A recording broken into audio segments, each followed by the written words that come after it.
Today I have with me Peter Scott. We've become friends online through a small group of coaches that were thinking about the future of humanity and the future of coaching and how we can contribute as a group. And Peter has written a book recently called Crisis of Control, how superintelligences can destroy or save the human race. Right. Can you start by maybe giving us an idea of what the book is about, just an overview? Right. So the main thesis is that there are two existential threats that the human race is facing arising from the exponential growth of technology. And those threats are, number one, that it could bring within reach of average people the ability to construct weapons of mass destruction. And nothing as crude as an atomic bomb, but sort of more engineered viruses. And it's not hard to see that now. You can get a used DNA synthesizer off eBay. You can download the blueprint for the Ebola virus, and you can use CRISPR to edit it. So it may not be long before people in their garages could do things that wreak havoc. Bioweapon programs for major governments a few years ago. The other existential threat is in artificial intelligence, and this is something that's been bandied about a lot recently by Elon Musk, Stephen Hawking, and Bill Gates, who can see an era that we might think, well, they're looking further ahead because they're smart enough to do that. This must be hundreds of years away, but they haven't said that. And they're acting as though it's a lot closer than that, and I believe it's a lot closer than that, and there's evidence to support that artificial intelligence can reach the point where, even without being necessarily self-aware or your classic marauding robots, could accidentally destroy us because it would have the power, computers are linked to everything, right? Even more so 10 years from now, to do that. It's not hard to see how that, to reason how we get to the point where that is all that inevitable. And my thesis in the book is not that we should try and limit that technology because it's a moot point. We can't. There's nothing we could do to slow that down. Unstoppable. Absolutely. But that we need to make artificial intelligence as ethical first, so that becomes the model by which everything else emerges. And that's something that could not only prevent the rise of dangerous artificial intelligence, but also show us how to protect the human race from being destroyed by lone dissidents somewhere. And I very much see that professions like coaching are the key to that, because the software development profession does not have nearly as solid a grasp on existential questions like, why am I here? What's my purpose? And what makes me a good person / entity, that we will have to be able to explain to AIs. Fascinating. And we'll dive a little bit deeper into specifically all of those different areas. But first I want to bring up a recent topic that's been in social media. And there was an interview that Mark Zuckerberg did, I don't know if you saw it recently, where he talks about these doomsday scenarios of AI being irresponsible, as he terms it. And then Elon Musk fires back on Twitter, you know, that I've spoken to Mark about this, and his understanding of the subject is limited. Right? Yes. So what do you think? I mean, those are two giants in the world right now, sort of going face to face about this topic specifically. And I think in the previous few years, it's been very much in the background. Not many people have known about it. There's been some people like yourself who've been researching it for a while, but definitely in the minority. And now these topics are coming to light on a broader scale. But what's your idea about Zuckerberg's idea of AI being, you know, wonderful and having all these benefits, and then Musk's idea of, well, we need to be careful? Well, you need to unpack this quite carefully because there's a lot behind it. Now, I don't know what Zuckerberg told Musk, so I can't analyze that. His thinking is limited the same way that Musk can. But I can analyze a lot from the outside. Particularly Elon Musk has been walking the talk on what he's saying here for some years. He gave $10 or $11 million to the Future of Life Institute, specifically for studying how to make artificial intelligence ethical, 2 years ago, I believe. And he has also funded institutes like the OpenAI company, which is devoted to making artificial intelligence developed transparently, which is something that I call for in my book. So it's very clear, he's spoken about this many times, that he sees the risk. He's also, Elon Musk is probably one of the largest users and developers of artificial intelligence on the planet, needs that for his cars, his spaceships, and now he's developing Neuralink, which is a hardware interface between human brains and computers, and if that doesn't kick off some of the most advanced AI on the planet, well, I don't know what would. So, of course, Zuckerberg has loads of AI behind Facebook for figuring out what the captive population wants, so we can give more of it. His expression, what he said about we have little to fear from this, is one you can find in a number of places, and particularly among developers. And Zuckerberg is quite a developer, more of a developer than an entrepreneur by the look of it. And when you talk to developers about this, they say, well, we understand this theoretically, but look, we wrote the code. There is nowhere in it a line that says, if this, then take over the world. Mm-hmm. Right? We know every line of it. So this, and you can explain, and they will understand about emergent effects. They just know that it can't happen from the code that they just wrote. Mm-hmm. But trying to explain that you could have undesirable emergent behavior from something that's developed 10 years from now, and it might take us 15 years to get ready for that, so we're already late, is a hard sell in some quarters, particularly with people who think that means that you then want to slow it down. And Musk has not called for trying to stop this, but for trying to understand it. Yeah. Can you tell us a little bit more about the Neuralink technology and what that might look like and what the result might be from what you know? Right. So Neuralink is a company that Musk announced earlier this year to develop something called neural lace. And what that looks like, I have no idea. But to get the image of this sort of filigree of metal sitting on the top of a brain and pulsing with Wi-Fi to talk to a computer somewhere. And how it interacts with the computer, I have no idea. If you talk to anyone prior to this year, prior to that announcement, when will we have something like that? The answer would have been 50 to 100 years, and in many cases still is. And Musk says we will have it in 8, which has two effects. One is a whole lot of people say you're full of it. It's going to take much longer than that. And the other is that it gets a whole lot of people who are top in their field to go, wow, that is worth working on if we can make that happen in 8. So it's almost a self-fulfilling prophecy. The immediate goal, the thing that would happen before that, is to do something that has some benefit for people with some sort of brain disorder.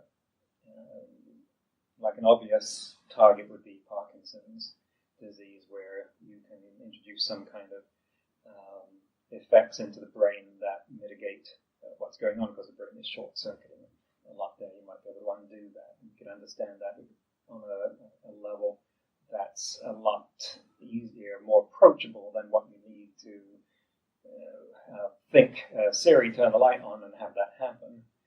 And similarly, we're getting things built right now where you can tickle the visual cortex in blind people and get them some sort of like 20 by 20 image. But I think what's really even more interesting is his motivation for doing this, because you would look at otherwise the things he's doing, electric cars, Mars rockets, solar panels, and go, what does this have to do with any of those? Aren't you spread thin enough as it is? And it's clearly in line with his stance on artificial intelligence as a threat. oriented around the survival of the human race, doing what it can for that. And if artificial intelligence reaches the point where it advances to our level, then the next day it will be far beyond our level. If we don't learn how to communicate with it on its own terms, then we lose a lot of leverage. How would the Neuralink help us to do that?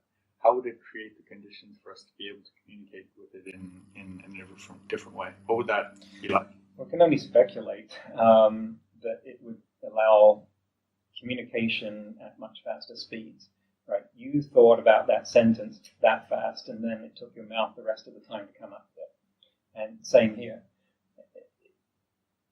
Because we have language and vocal cords that are the bottlenecks on that. Reading is as fast as it gets. But the potential that if it could happen that fast, we're talking 100, maybe 1,000 times faster communication, and to use that to talk with an artificial intelligence that's growing by leaps and bounds gives us the possibility of staying up with it for longer. I don't mean in terms necessarily of intelligence, but to talk to it. Because for any computer, the communication speed with a human is ridiculously slow. Any computer right now is just twiddling its thumbs, going, when are you going to type the next character? I have nothing else to do. I'll go and play solitaire. But when they get smart enough, they might go, well, while they're typing the next character, I'll think about whether the world would be better off without humans. And we want to buy as much time as possible, I would say. Plus, in some point in the future, there will be another species on the planet. Artificial intelligence is when they become conscious. It would be nice to be able to communicate with them within in a way that's at least closer to being on their level. So are you talking about telepathy? Is this the idea of we would even, if we're connected to the cloud, right, and we can communicate directly with our thoughts, then wouldn't that mean that we can connect with each other? With other people? Because yes, it might just do a round trip through the cloud to get to you, and we could have finished this interview in the first 10 seconds and go on to and then maybe it's recorded in some way that other people watching can get it in 10 seconds too. It would be really cool. And again, up until this year, 50 to 100 years from now, no one has the slightest clue. But the idea that this could happen within lifetimes, let alone 10 years, wow. Yeah, so it begs the question about the distinction between intelligence and consciousness. So we have these artificial intelligences which currently are very narrow. Right? Like you have a calculator which is so much better than we could ever be at math, right? And nothing else. And nothing else, right? And the idea, I guess, is that you have more and more of these intelligences. You bring them together, it becomes like a general intelligence. You talk about CAI in your book. And so I guess the question is, does more and more intelligences equal consciousness? Like, what is the tipping point? And is there even one? And how would we ever know? Those are all really good questions, and I don't know that we could know. Because, as you suggested, we could take a whole lot of artificial narrow intelligences, something that's good at chess, something that knows how to drive a car, start putting them together. And that might get really easy in 5 to 10 years if we standardize that, and it's just a matter of like copying a file over, and now it's done. So we've got something that's expert in all of those things, and now you start talking to it, maybe it passes the Turing test because it's got the Watson database of Jeopardy. So for the people who don't maybe know what the Turing test is, can you just explain briefly? So Alan Turing, genius in World War II, helped break the German Enigma code with first computers in Bletchley Park, England.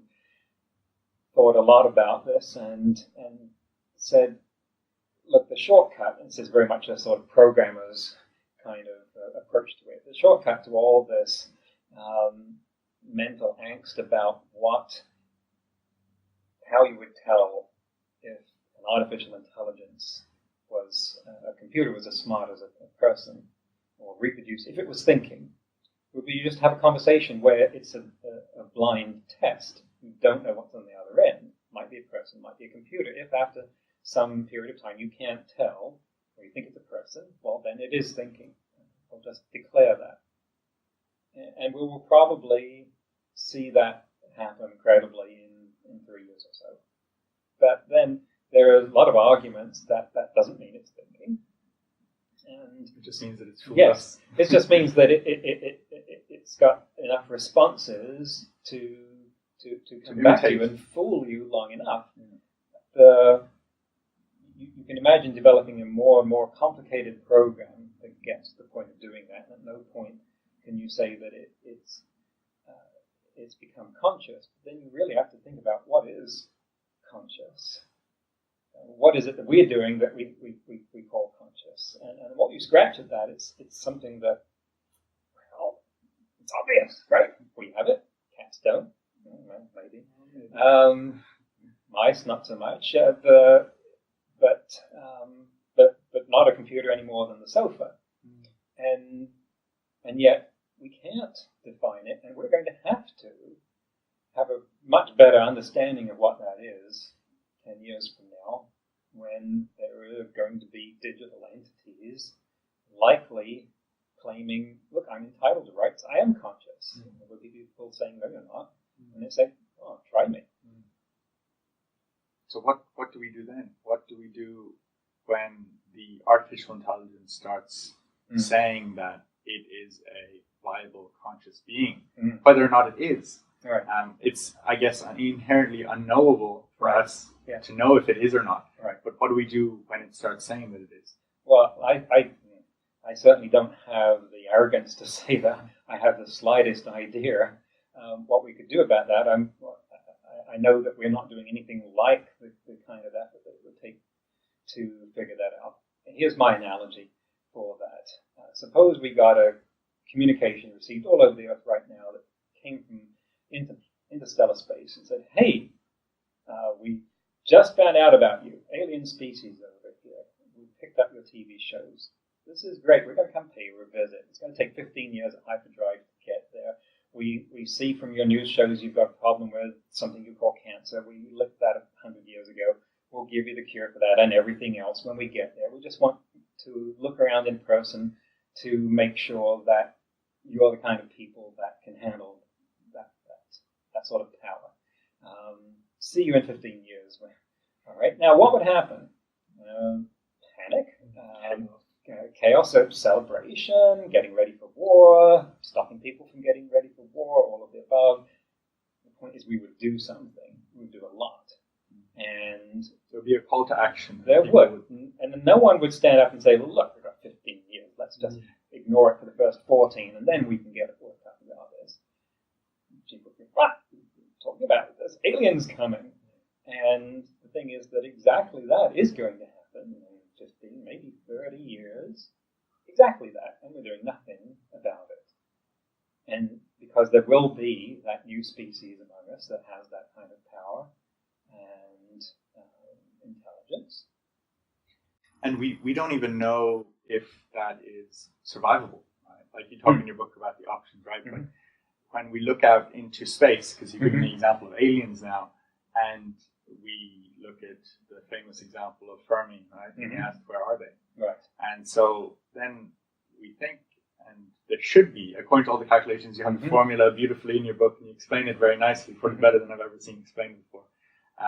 And we try to understand if there's supposed to be so many extraterrestrial life forms out there according to the way the universe is structured. Why have we not been contacted yet? Yes. And one of the possibilities is all life forms develop a form of technology like this that eventually just overtake. Of course, that's just a theory or a guess as to what it might be.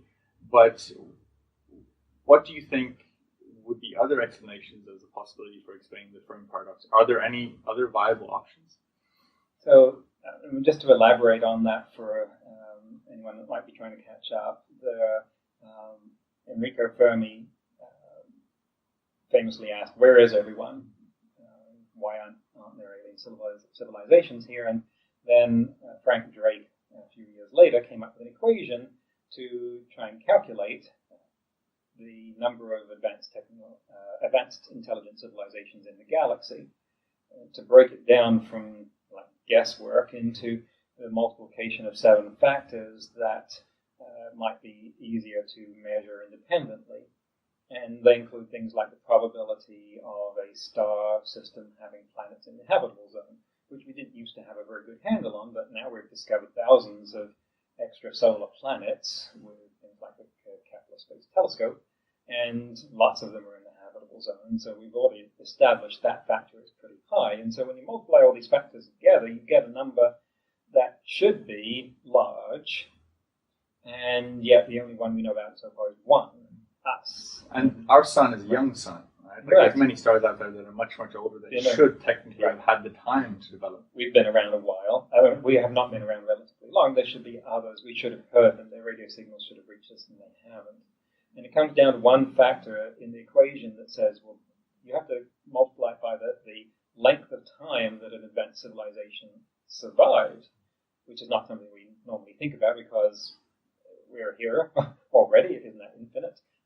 We don't conceive of that ending. But for other civilizations, that having a finite and small value is one mathematical explanation of why there's no one else that we've contacted. And as to other reasons, there have been a number of books. I think there's a Wait But Why column on a blog on this. They call this effect the Great Filter, something that stops civilizations from reaching interstellar, intergalactic population. And I think possibly the most credible other explanation I've read is that somehow the intelligent life is dependent upon the presence of a moon with certain characteristics, and that ours might be relatively unusual in that respect, in that it's fairly large and raises tides on the planet. Now, that's kind of odd. It doesn't sound like that should account for that bigger an effect, which is what brings us back to that even if you can come up with other explanations, and there are other possible explanations for the Fermi paradox, if you want to be an optimist, let's say, or just if you want to say that we shouldn't worry about the possibility of being wiped out because we've made it past the Cold War, well, therefore everything's all right, you have to explain the Fermi paradox. You have to explain why that it's not simply the best explanation, but it's so unlikely an explanation that we don't need to prepare for that possibility. And I don't think anyone can do that. Yeah, we're at that stage at the moment where we don't really fully understand it well enough to make that decision. So what would you say to people who say that, a computer can never become conscious because it's just narrow intelligence, it's intelligence, right? And consciousness is something, and this is where maybe we go more towards the camp of the people who are more spiritual, and they believe that consciousness is something greater than can be in a physical, just what we are, like we're machines, right? And I guess it begs the question at the moment in the current paradigm that we live in our world, the scientific paradigm, where, it's a deterministic, materialistic paradigm, where we believe that things of the physical world interact the way they do, and that's what it is. Right? Whereas I think there's some interesting quantum physics research that's coming out that's asking questions that we don't have answers to yet, but that is showing that perhaps there's more to the world than meets the eye. There's more to the world than the material, physical exterior that we can experience. And a lot of spiritual teachers would then look at that and say, yeah, we've already got an understanding of those different levels because we've been doing meditation for 5,000 years. If we look at Buddhism and Taoism, these different sort of ways of looking at what consciousness is. And on that camp, people say, well, machines can never become conscious then because they're not these organic beings like we are that can tap into universal consciousness, that they're just these machines that are programmed. and we can program them ever and ever more complexly, but maybe they'll never actually become conscious. What do you think about that? There's a number of ways of getting at this, and there's very interesting fundamental questions that are only going to become wider as time goes by. The Dalai Lama was interviewed about this a few decades ago and had some interesting responses and actually seemed quite open to the possibility of a machine becoming conscious or even having a soul, because that's what it can see the soul in anything. One way to look at it, first of all, is that I can sidestep the entire debate and say, look, I don't particularly care or have a goal that we create conscious machines. I do care that there's a threat to the human race because my daughters are growing up at a time where that threat will become real. And even if those artificial intelligences are never conscious by any apparent standard of the world, they can still be a terrific threat to us. So it could be irrelevant whether or not they could be irrelevant. Nick Bostrom points out a whole lot of scenarios how an AI that's just tasked with the one goal of maximizing production in a paperclip factory could, by just trying to make us happy, wipe out the human race. So I could say, look, it doesn't matter. Then let's look at the other question, because then what if we start getting what looks like an artificial intelligence that's conscious, and it starts saying, hey, you have rights, I should have rights. And now we have to consider this question, does consciousness depend upon something that we have not measured, that is more than the firing of neurons in the brain and electrochemical cascades? Is there something else in that? Or if you have only that, do you have some sort of golem that goes through all the motions, but it's not really conscious, which is a really scary thought, but could tell the difference. And in that, you won't have by definition, you won't have a solid answer, because the moment you do, then it becomes science, not spirituality.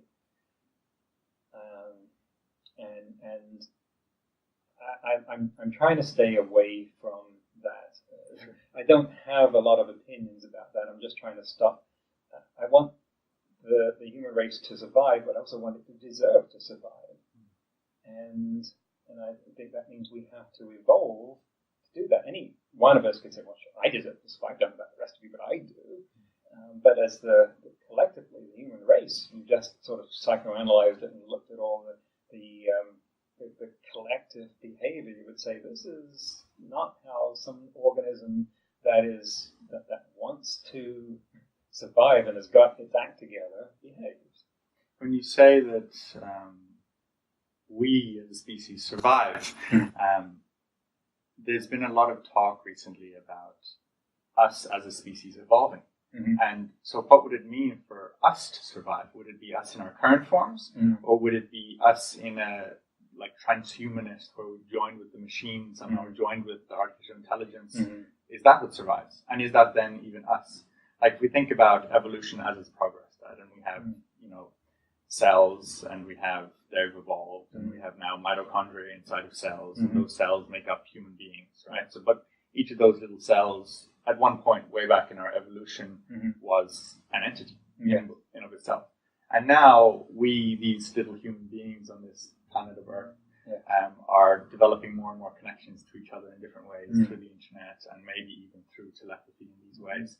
And then, do we become these tiny little mitochondria, or these cells, in the bigger artificial intelligence of the consciousness of humanity? Right.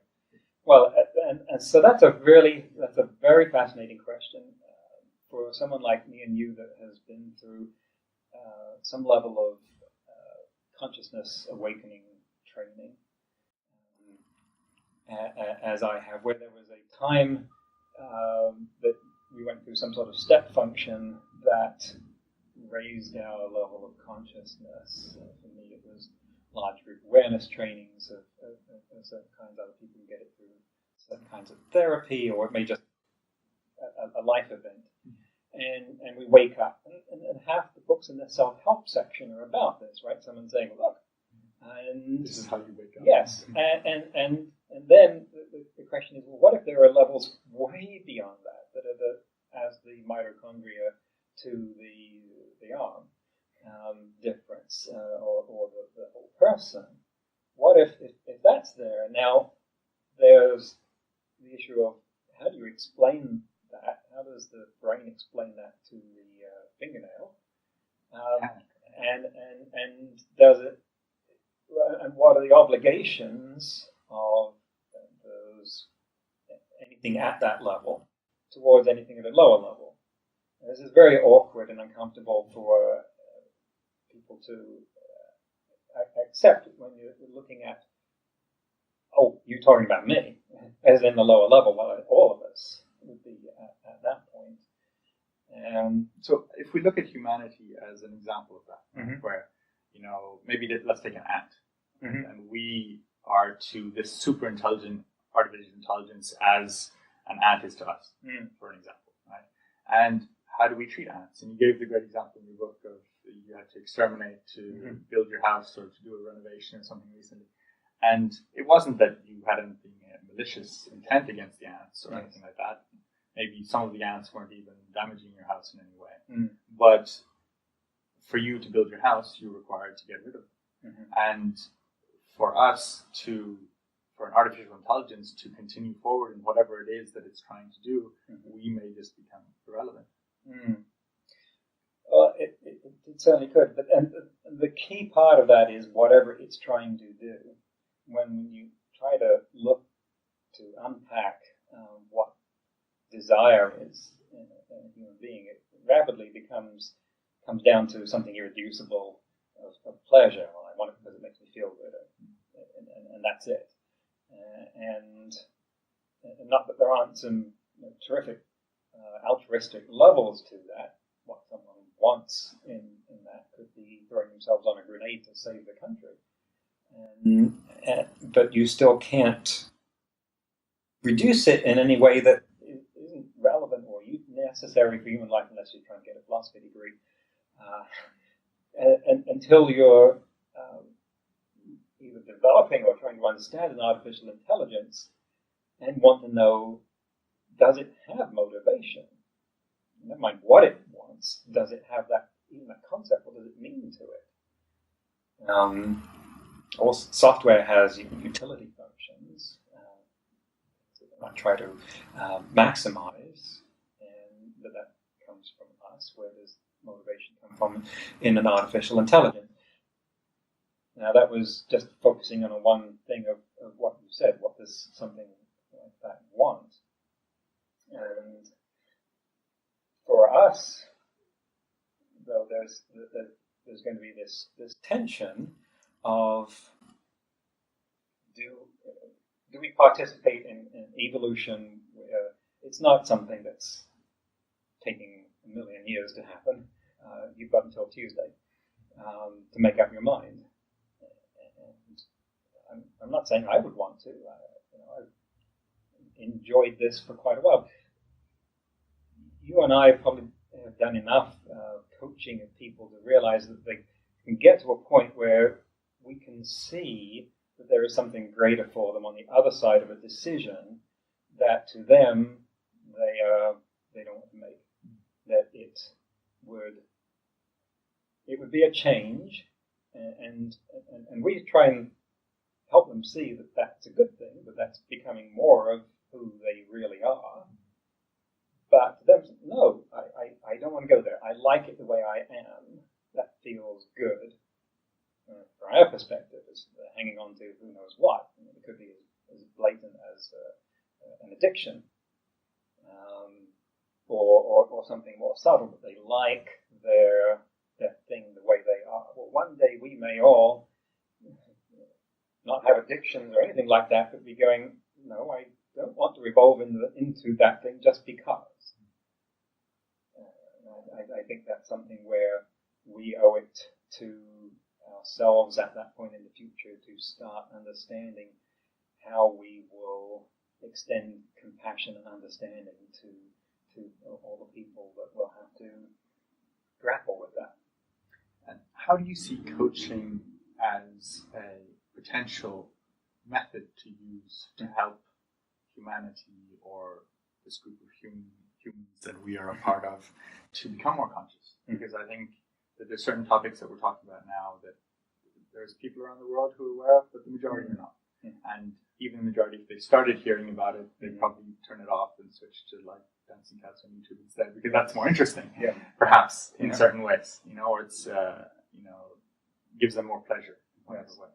And how can we, perhaps through coaching, create a more conscious society?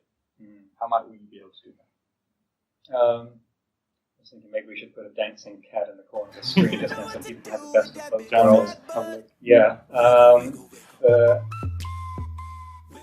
Coaching grapples with these questions, existential questions. Why am I here? What's my purpose? In a way that people don't routinely, most people, look at, unless they're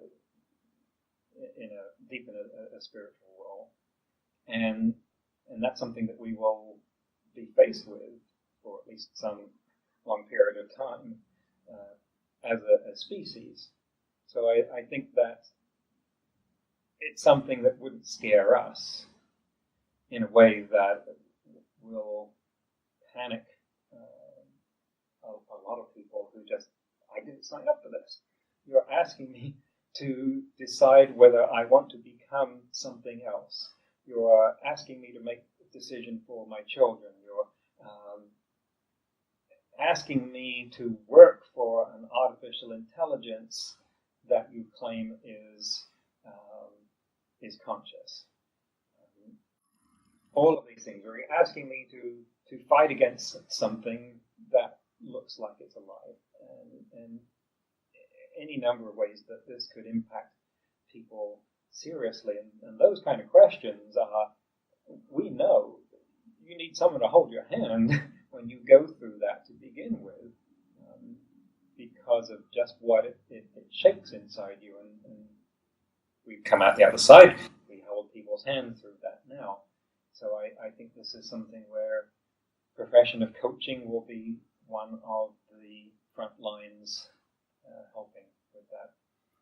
Speaking about AI and coaching, do you think at any point in the near future AI will be better at coaching than we could be?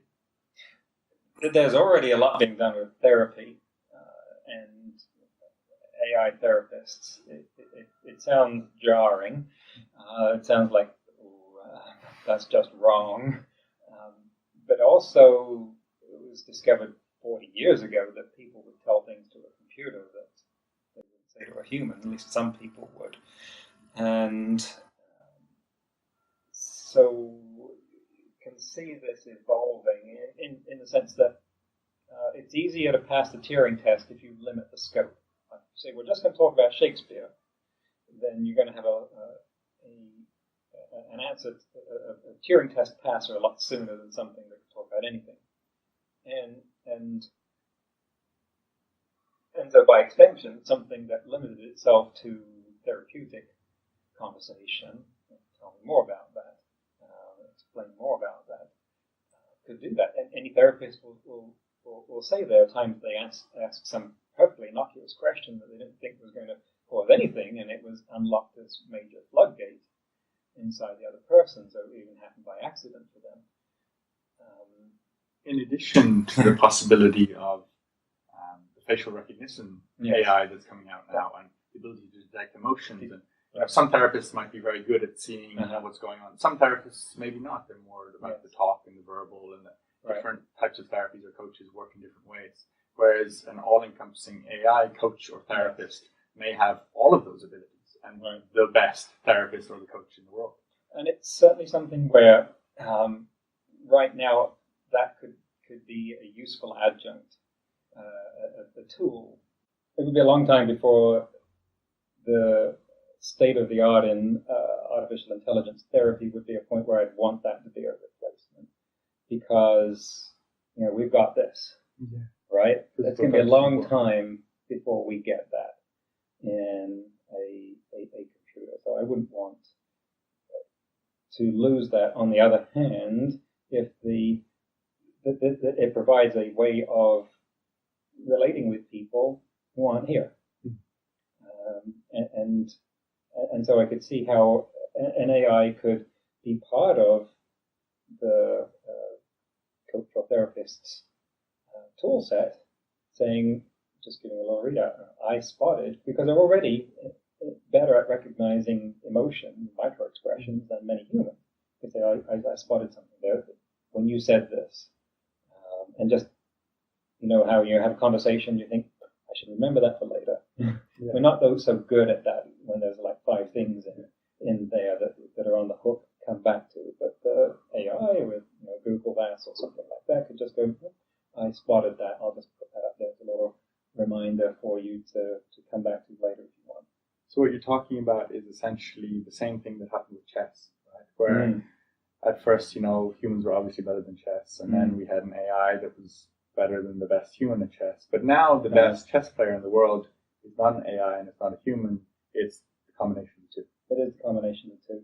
At some point, that'll tilt when we figure out what it is that the humans are bringing to that and replicate it, because it's not going to be nearly as profound or spiritual as the intuition a therapist has. Well, there's only 64 squares, right? Well, so the whole human brain. 100 trillion moves, but yeah. Interesting thing, tangent about that though, when Deep Blue beat Gary Kasparov, Douglas Hofstadter said, my God, I used to think that playing chess required thinking, and now I realize it doesn't. Because up until that point, we thought that if an AI was able to beat a grandmaster at chess, then it would also be able to hold a conversation. It would be like a person in many other respects. It would have to have learned certain things. We discovered it didn't have to. So what are the things that intelligence would have to learn? I think in the science fiction movies, they often portray AI, not as AI, but as robotics. And they often have robot intelligence as sort of the depiction because it puts a face on it. Right, and I think we understand it. Yes. Whereas if it's this thing in the cloud that is inherently impossible to understand, then how do you make a movie about that, right?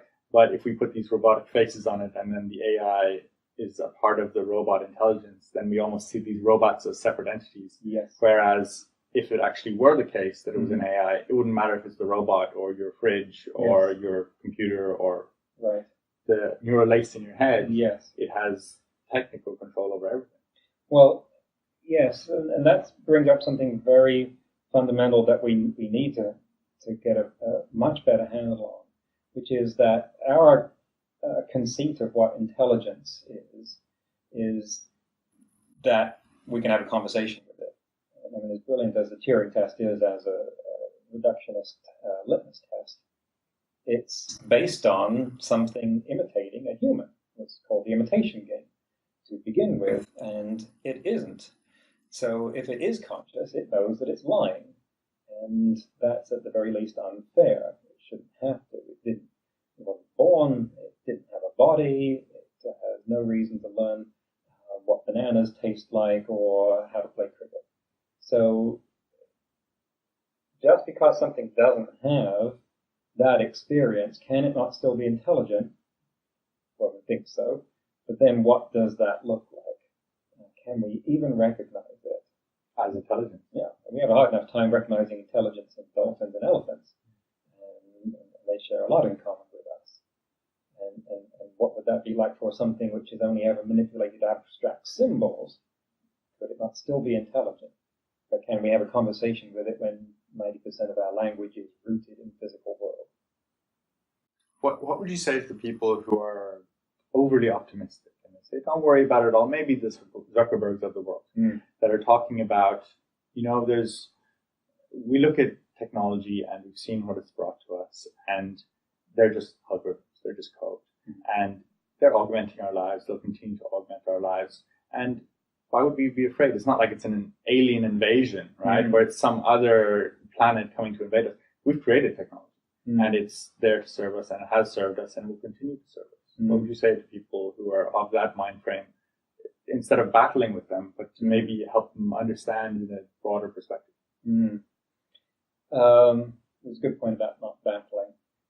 First of all, I'd ask how many version 1 of any program was bug free, and what are the consequences of bugs being in an artificial intelligence of increasingly capable levels of maturity. And that's, if anything, we're talking about bugs, right? We're talking about the risk being unintended behavior from some artificial intelligence. Because no one would create that with the intention that it's going to take over the world, although some people might, and that's another risk. Your James Bond villains, right? But let's not discount the possibilities. And people write computer worms, so they may be really equally excited by the possibility of creating an AI to take over the world, which is just a more exotic kind of worm. I think that there is something fundamentally driving people that to create these things that is possibly based on optimism, in some cases based on fear, that I don't know that I can address that with an argument, because I think it's emotionally based. I think you have to get at it emotionally. And when I said based on fear, consider the entities that have the most money to put behind something like this. First of all, you've got the military, because any army that gets a conscious artificial intelligence on its side will have its power multiplied thousands of times. So anything beneath the United States, which outguns the next 20 nations put together, could suddenly leapfrog the Wall Street, because any brokerage that got one of these on its side could own every market in the world, the kind of power that could have, or business, something that automated the C-suite could move so fast relative to the competition that they would have a new product out to market before the others had finished reading the sales report. And that's just 3 of the most powerful, competitive, wealthy, and paranoid sectors on the planet, all of which are motivated to create this for their own survival. So that's the sort of motivation that's chasing creating this. And the only thing that I think can ensure that we have something created that's got more ethics, because those entities are not renowned for the kind of ethical standards that we would hope would govern the behavior in AI that had bugs in it, is for us to create something altogether first, transparently, everyone looking at it. And that when we do that, we found that we create things that express the best of us. How relevant do you think is the concept of money and having power through money in this whole discussion? Mm-hmm. Recently, there have been some companies that have, I think, gone above and beyond the profit as the bottom line. And they, conscious capitalism, or whatever you want to call it, these companies that are looking at creating a better world and not just making more money. Making more money, of course, to become sustainable so that they continue to fulfill its purpose, but to have an additional motive that's actually even more important than making money.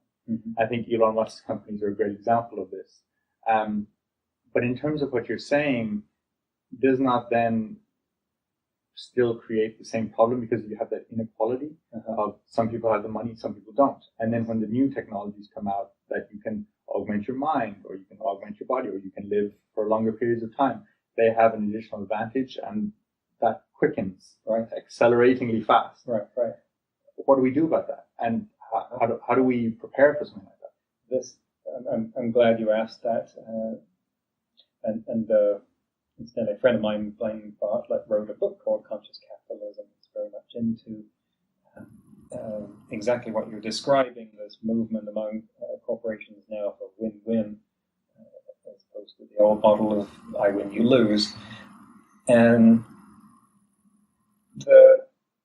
there's a large number of people where if you said to them, look, I'm going to offer you a proposition, let's say I've got horns or something that make it believable, where I will elevate the quality of your life, the standard of living, unimaginably.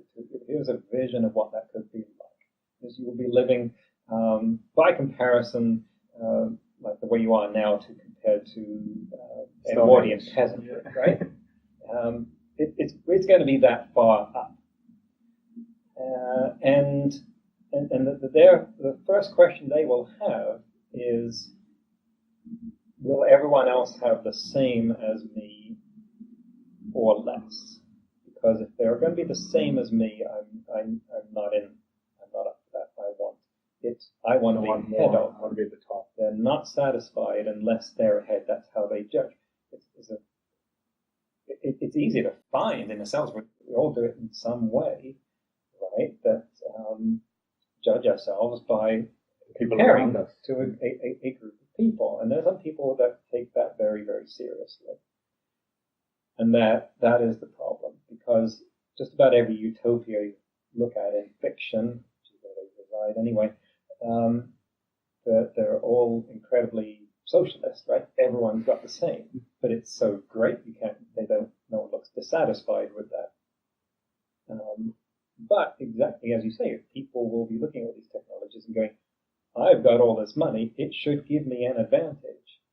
I should be able to get this thing out of it, Neuralink or whatever, that other people can't afford. I should be able to afford to extend my life longer than them. And we know from studying countries individually that there's a relationship between the spread of wealth and the level of dissatisfaction of the population. Countries that are flatter in the hierarchy, happier. And it just is that way. And this explains a lot now when you look at places where there's increasing levels of friction. But in the future, increasing levels of friction mean that you have groups or even individuals that are motivated to attack the rest. And if the technology gives them the tools to be able to do that, then we won't survive, which is why I see this evolution as that we have to go through as being one where we have to evolve past that level of greed. We have to be able. I'm fundamentally believe in creating a world that works for everyone. But how can we do that in our current system where things are likely to get worse before they get better, right? So we have the example of technological unemployment, which AI is creating a society now where there are less and less jobs people can do as well as AI. Right. So there's more and more jobs being taken over, which means that people lose employment, they lose money, which then creates space where money is even more important because you don't have any of it. Right. And you need to survive, and you need to take care of your family. Yeah. So 3 answers to that, or 4 questions. What can we do? What should we do? And what will we do?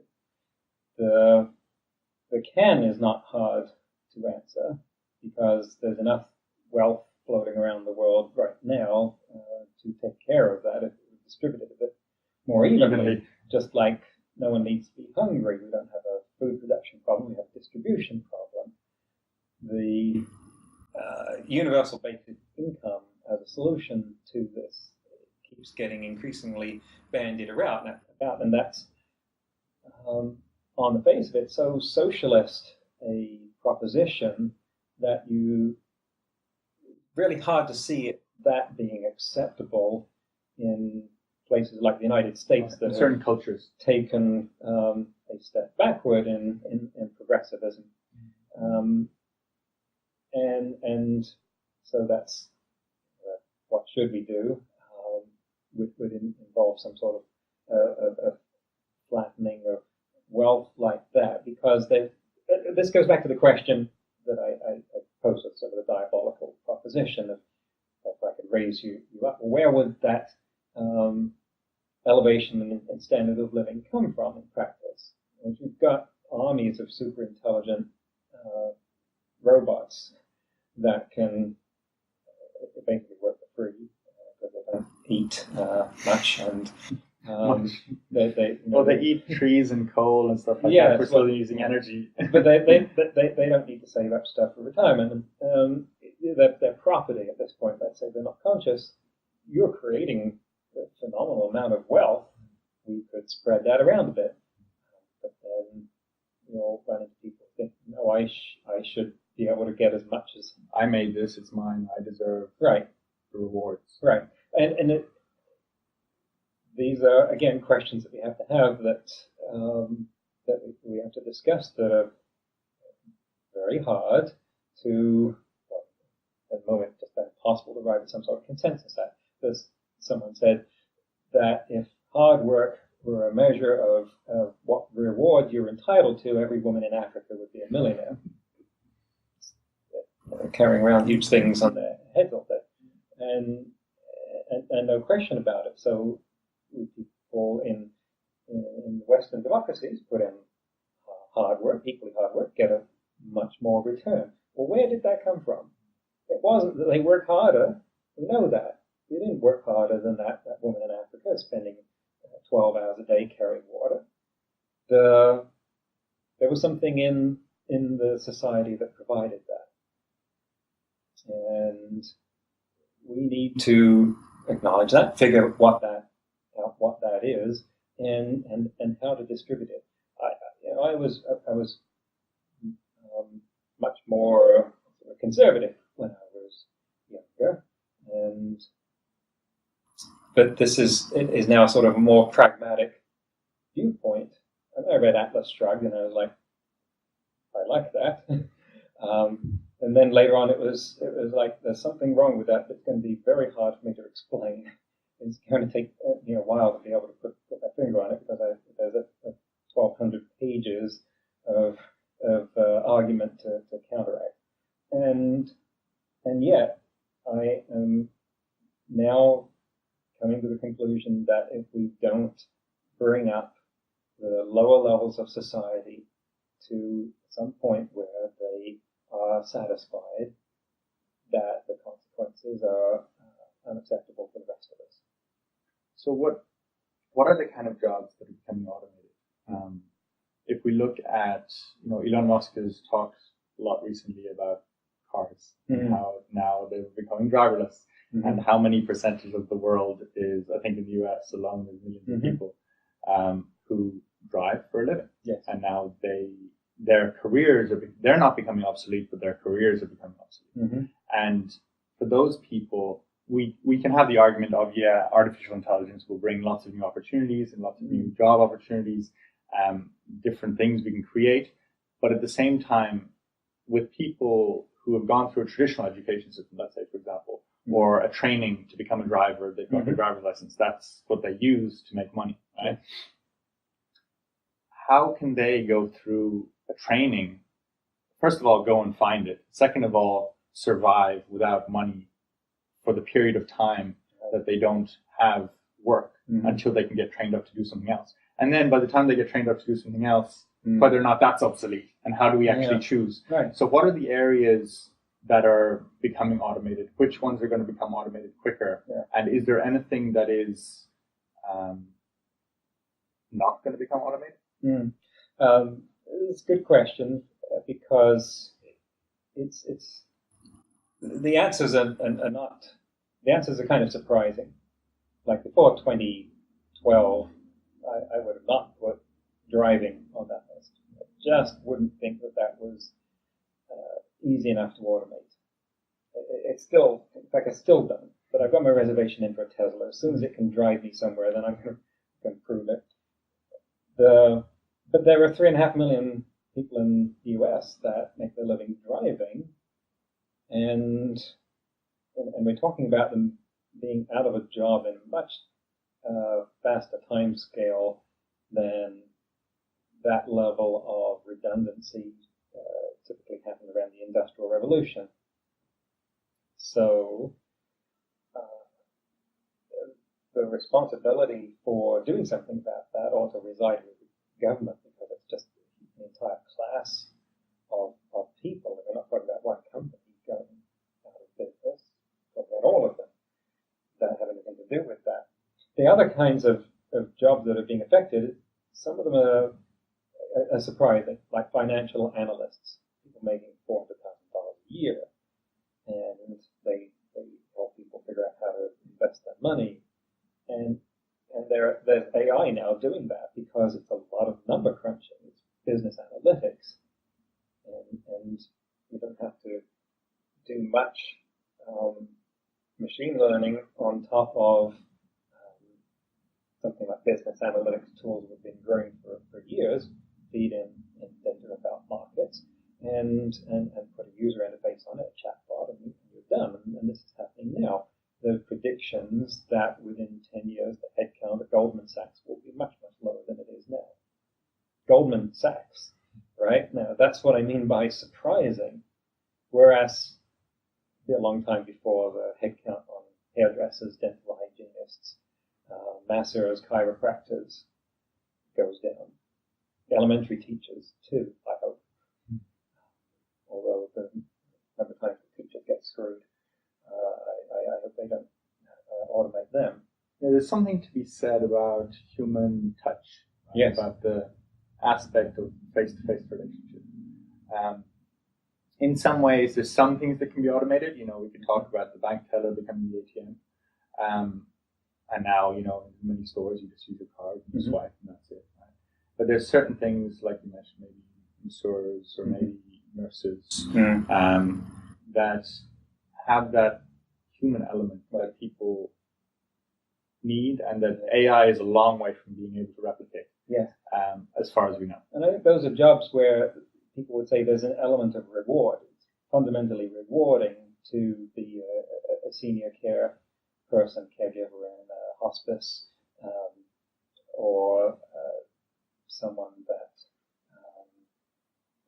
a wellness professional of some kind, hands-on person, whereas a fast food server would not say the same thing. And they are working with their hands, but now we have robots starting to do that. And it would be unfortunate for all the people in those jobs right now, but you would also say, look, it's going to be a higher quality of life not having to do that. If you can have another job, if other people don't have to enter that, if there are better choices, that is the question. What are the choices? And we may,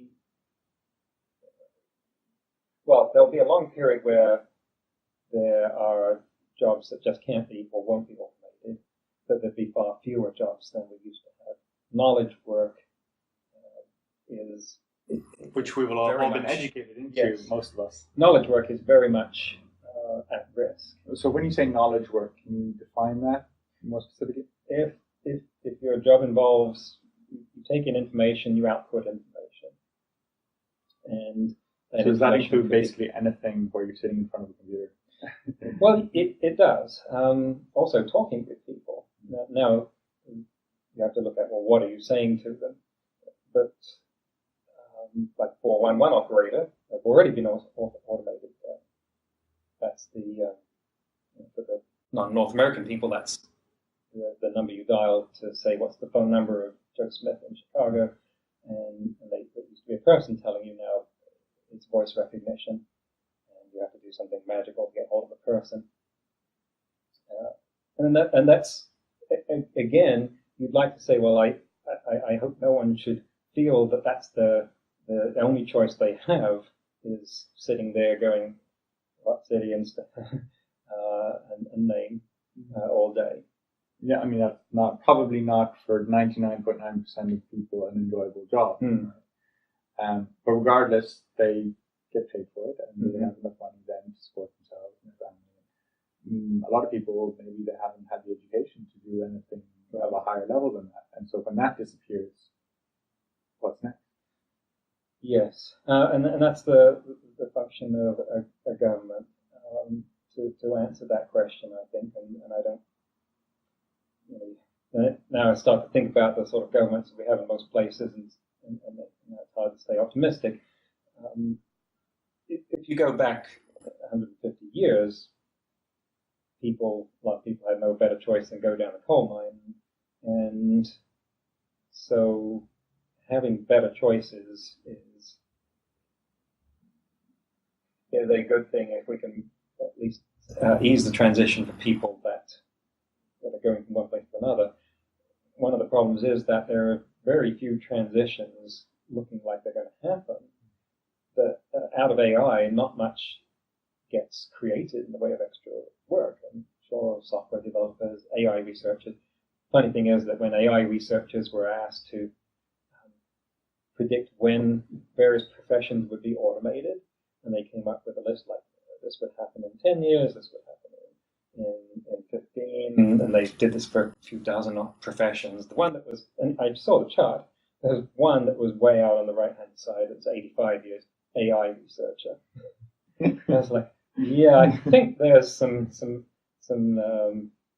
magical thinking going on there. Kevin Kelly talks about the idea of the only competitive advantage that we will continue to have is the ability to think of new work for robots or for AI to do. Right? And if we can keep doing that, then we'll always have work, because we'll always be finding new ways until they find out exactly how it is that we do that, and they can do it for themselves, and then what happens. So it's this is where we start getting into science fiction for what it could be like beyond that point where AI could give us anything, or that even no one would have to work. And that, you know, a lot of those hands-on jobs are involved in dealing with sickness in some kind. And if we've taken care of sickness and aging, even, which is feasible, then few of those jobs are left. We, as humans, I think, naturally gravitate towards the concept of a utopia. I think it exists in all the world major religions, that idea of heaven or a higher space or a better life. And as I just mentioned, Kevin Kelly, he sort of takes that concept and says, well, we've been talking about this for so long, a lot of them haven't worked in many ways in the real practical world. Theoretically, they sound great. And he talks about a concept called protopia, which is that we're consistently, adding new processes and having progress, but it's always, once we get there, we create more problems than we had before, like new technologies, and this is where new jobs come from, right? When we create new technologies, we create a problem that we didn't know existed, and then we need someone to solve that problem, right? And as we can create these ever-increasing complex artificial intelligences that take over more and more of our work, there's more and more problems that are arising that we will need to solve. Right. And so the idea in our heads of this utopia where suddenly we don't have to work and we have everything provided to us, that would be utopia. I think that in reality, it wouldn't be what we imagine it to be. I think it would be very different, because then we have new problems and there's something else that we have to deal with, whether it's, who knows, alien invasion or dealing with this artificial intelligence and how to relate to it.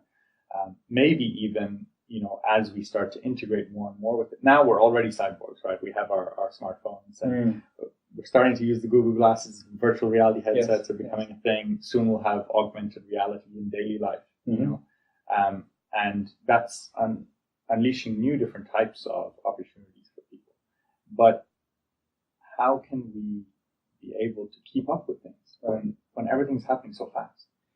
Well, you make a good point there about problems. I don't know if it's a fundamental aspect of the human condition that we need problems, but it does seem like it's that it might be, and that for history up until now, that's largely been about survival, and that people, most of them work to survive so that they can survive. But we also know that that's the bottom level of Maslow's pyramid, and that if you take care of that, then you can play around with higher levels. And And so that's a possibility for the human race. It's hard for me not to mention Star Trek at this point because we think about it for the last 5 minutes. But that was an example of when you do take care of survival, what do you do? Well, go out and explore. And that could be what happens, is that we need problems. And well, talking about the utopia, one of the things I think that we've got wrong with conceptions, visualizations of utopia is they all look like there's no problem, which is a huge problem in itself. And whereas there's bound to be problems by accident, perhaps they should be by design. It's like Winston Churchill said, democracy is the worst system of government, except for all the others. He was making the point that it's got lots of problems, so we shouldn't expect, I think, that utopia doesn't, or whatever we end up with doesn't have problems. I just don't want it to be the kind that could wipe us out. I'd rather have the problems of how do we understand this new race that we just encountered? How do we ethically terraform Mars or something like that? So I guess the problem here is, as we evolve all these technologies, the number of different things that could wipe us out seem to be growing exponentially. You know, back in the olden days, it might have been an asteroid, and that was maybe it. You know, then we started living in close proximity, and there were different types of viruses and plagues and things like that. And then we had nuclear bombs were created, and that could wipe us out. And now we have various different type of biological weapons that could happen. And now we have the idea of the technological singularity, which could wipe us out. And it seems to be increasingly more and more and more different things that cause an existential threat to humanity. Now, there are more and more ways of dealing with each of those issues. But it seems like because the problems are increasing faster and there's more and more problems, we are also increasing our speed in being able to deal with those problems. But when they start happening so fast that we don't have time to deal with them, what can we do? Right? An example might be the technological singularity, where the AI becomes super intelligent or conscious so quickly that we don't know what happens, and then it becomes miles further than us. But in another way, any of these sort of problems that are starting to arise that we hadn't really thought about before, that are new, or that we create ourselves, the solution to them may take longer for us to create than the threat that poses our extinction. I feel like you've read my book and assimilated it so well that you're repeating every word by word, every one of my arguments. The purpose of the interview, yes, because you're right. I haven't proved it, but I have this sense that things are becoming more volatile. That, as you say, we have a larger threat, which we could counteract in some way, like we have a virus, we come up with a vaccine. But if it takes, like we came up with a vaccine for Ebola, which no one thought possible until it infected a handful of people in North America. Suddenly it was possible. But real lives are at stake. Yes.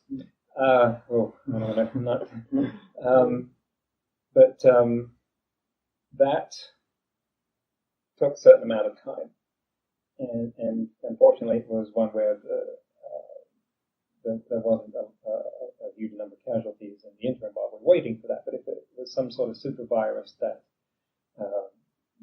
was hybrid with the common cold, so it mutates, and hybrid with influenza, so it's airborne, then you could wipe out half the world's population while you're developing that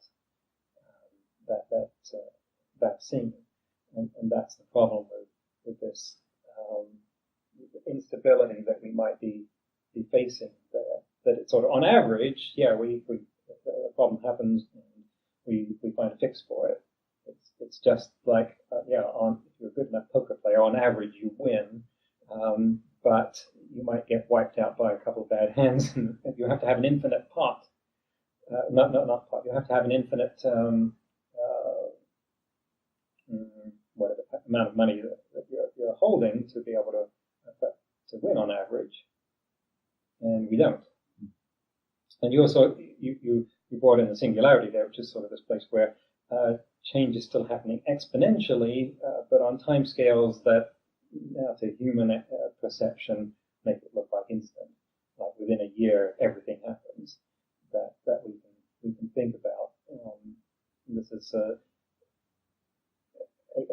large act of faith among the nerds that envisage this, that this is going to be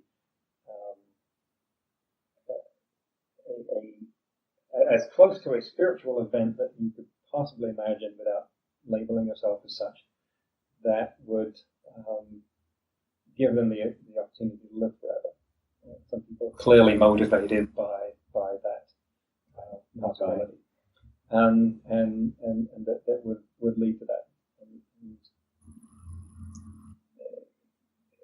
When you're in this point where the normal laws of physics are in abeyance and things are happening that fast, then the idea is of instability or things going wrong just becomes now a lot harder to compute, to figure out. So you've identified a lot of different topics in your book of areas to give people awareness to understand what may be coming.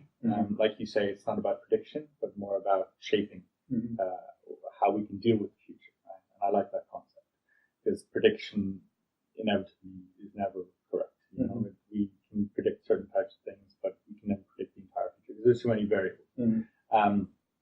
However, we can start preparing for things. And so I want to ask, you said that this book is the first in a series of the Human Cusp series. And so I'm wondering, what's coming in book 2?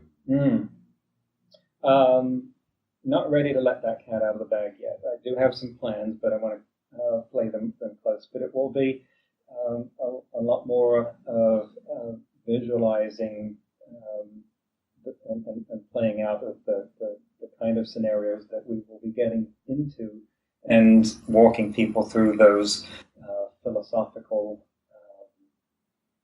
existential questions that will arise.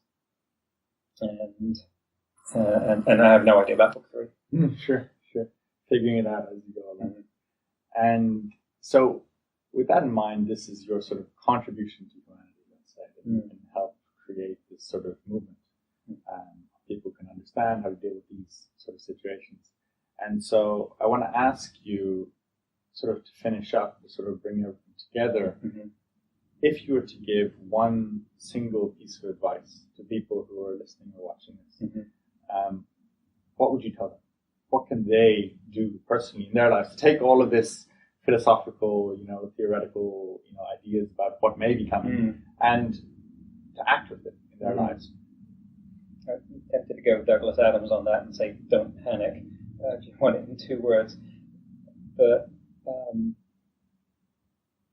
firstly, handle your own survival. If you want an overarching thing for all of this, it would be learn as much about this as possible. Learn how it's going to affect you, or how it might affect you. Help be part of the solution in figuring out where we're going with this, what's going to happen. So that if you're in some profession that's at risk, well, handle your own survival, because you can't help take care of other people if your own survival is an issue. And then consider what your place is in dealing with this on larger levels. As we go up the hierarchy from self, family, community, organization, company, country, and world. Where can you make a difference in that? I'm well aware that I'm putting one little brick in a wall here, and some people are armed with bulldozers and do a lot more, but the wall needs everyone's contribution to put it in there.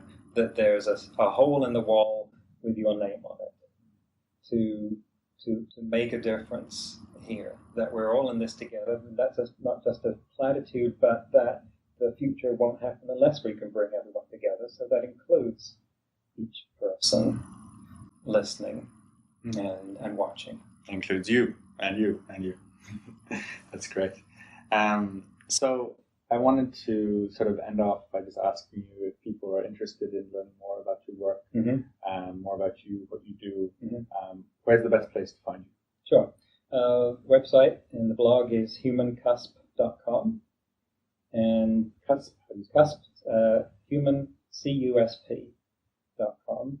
And the book is on Amazon under Crisis of Control, How Artificial Superintelligences May Destroy or Save the Human Race.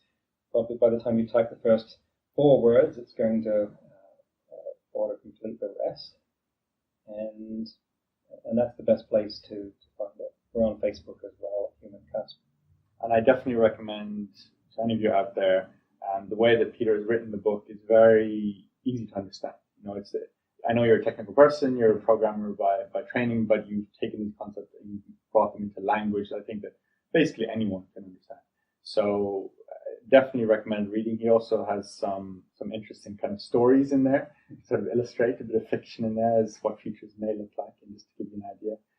So definitely do check that out. And I really appreciate you coming to talk to me today, Peter. And I look forward to session number 2 after series number 2 of the book comes out. Well, thank you. Appreciate it.